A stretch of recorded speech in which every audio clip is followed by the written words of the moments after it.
Bonjour les amis et bienvenue pour cette nouvelle vidéo. Donc j'en profite pour faire un petit test du micro Ulanzi. Donc c'est un équivalent du Wireless Go de Rode. Pour rappel, Rode c'était un peu le référent sur le marché des microphones sans fil. Moi j'utilise personnellement pour mes projets pro le Wireless Go et qui est franchement très bon. Donc aujourd'hui je vous teste un micro donc, de Ulanzi qui se clipse sur les iPhones avec un port Lightning. Personnellement, je trouvais le son tellement bon que je voulais faire un test et à la fin de cette vidéo, je ferai un comparatif avec le Rode Wireless Go. En attendant, on va parler de caméras d'action et notamment sur les prochaines qui vont sortir. Fin 2023, Insta360, ils ont posé une bombe avec l'Ace Pro. Ça détruit un peu tous les concurrents. Pour rappel, été 2023, il y a DJI qui a sorti l'Osmo Action 4 un mois juste avant le GoPro 12. Déjà quand DJI ils ont sorti l'Osmo Action 4, c'était un peu la révolution. Je me souviens de tous les vlogueurs à l'époque qui ont encensé cette caméra en disant que c'était un peu la reine des caméras en basse luminosité. Moi concrètement, je trouvais qu'effectivement, DJI ils ont toujours sorti des bonnes caméras, hein, c'est pas le problème, mais la basse luminosité qui était promis sur papier, c'était pas vraiment le cas parce que la stabilisation n'était pas au point. Il y a toujours un effet de flou assez moche. Par contre, l'Ace Pro, là c'est autre chose. Insta360, ils ont intégré l'intelligence artificielle dans leur caméra qui permet de bien stabiliser les vidéos de nuit. Et c'est vrai que la différence est juste flagrante.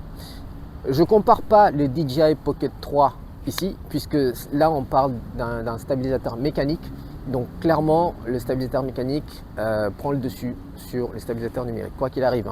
Et je ne parlerai pas non plus du GoPro 12, puisque le capteur est plus petit et en plus en basse luminosité, ça fait pas de merveille non plus. Donc voilà, on va rester juste sur le comparatif Ace Pro et Osmo Action 4.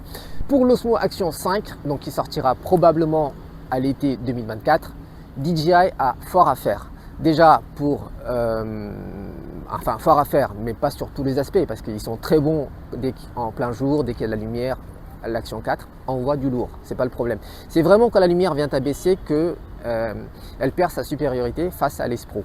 Alors que DJI Action 4 présente quand même pas mal d'avantages, comme notamment filmer en 10 bits.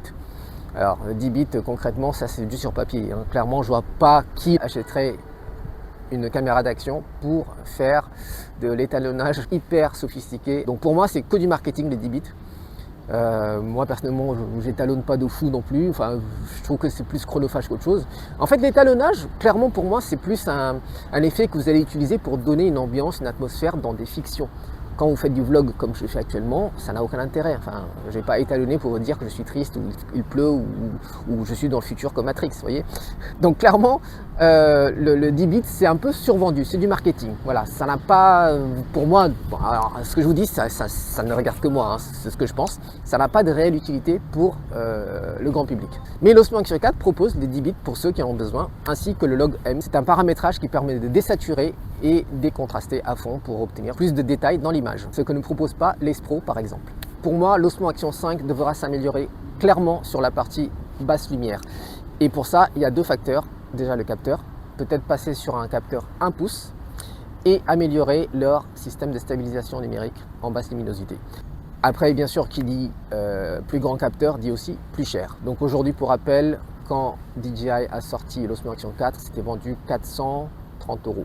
Donc là, clairement, on va dépasser les 500. Je pense même qu'on va arriver à 550 € sur l'Osmo Action 5. Voilà. Après, est-ce que tout le monde a besoin de filmer dans le noir? Il y a une semaine, il y avait des promos sur l'Osmo Action 4 qui étaient vendus à 329 €. Il fallait saisir l'occasion et acheter à ce moment-là. Voilà. Sinon, attendez toujours l'Osmo Action 5 comme moi, voir s'il y a de vraies nouveautés sur lesquelles on peut investir. Sur la partie Insta360, donc avec l'Ace Pro, probablement que l'Ace Pro 2 sortira aussi en hiver 2024. Et là, en amélioration, pour le coup, j'ai envie de dire qu'ils ont beaucoup moins d'efforts à fournir par rapport à DJI ou GoPro, puisque leur stabilisation est très bon déjà. Maintenant, ce qu'ils pourraient faire, c'est effectivement sortir le capteur 1 pouce aussi. Et du coup, là, ils domineraient clairement le marché.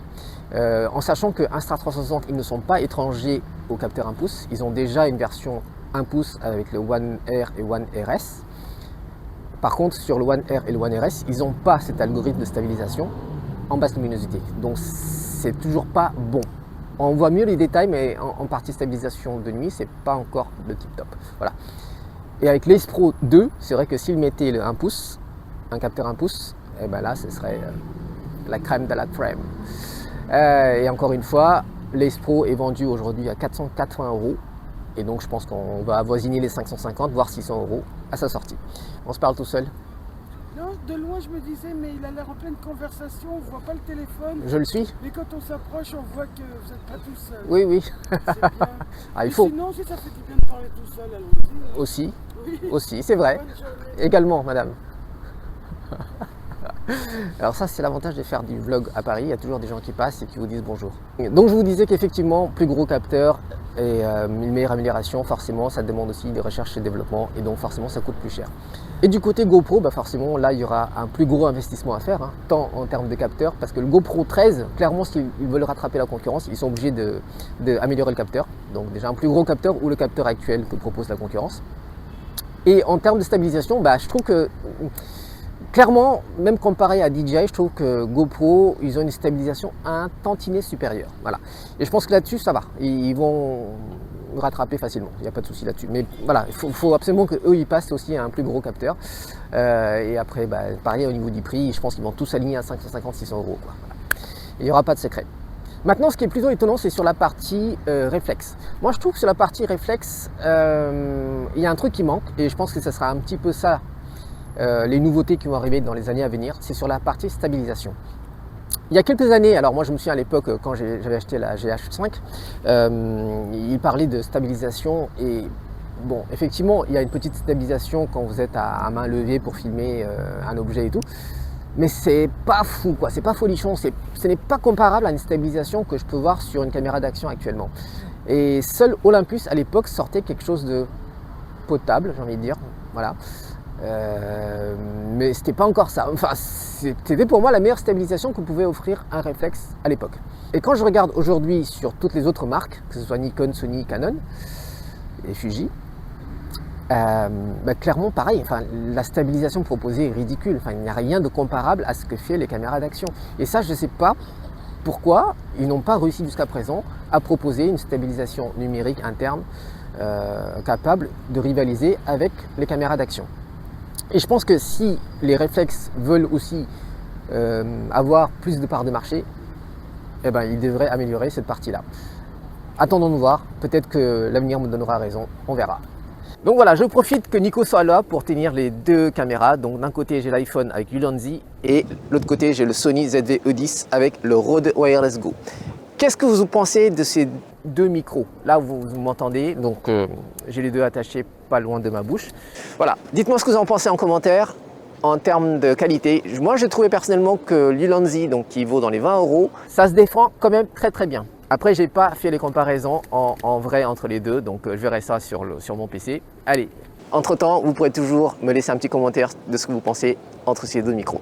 Merci de m'avoir suivi et je vous retrouve sur la prochaine. Bisous les amis.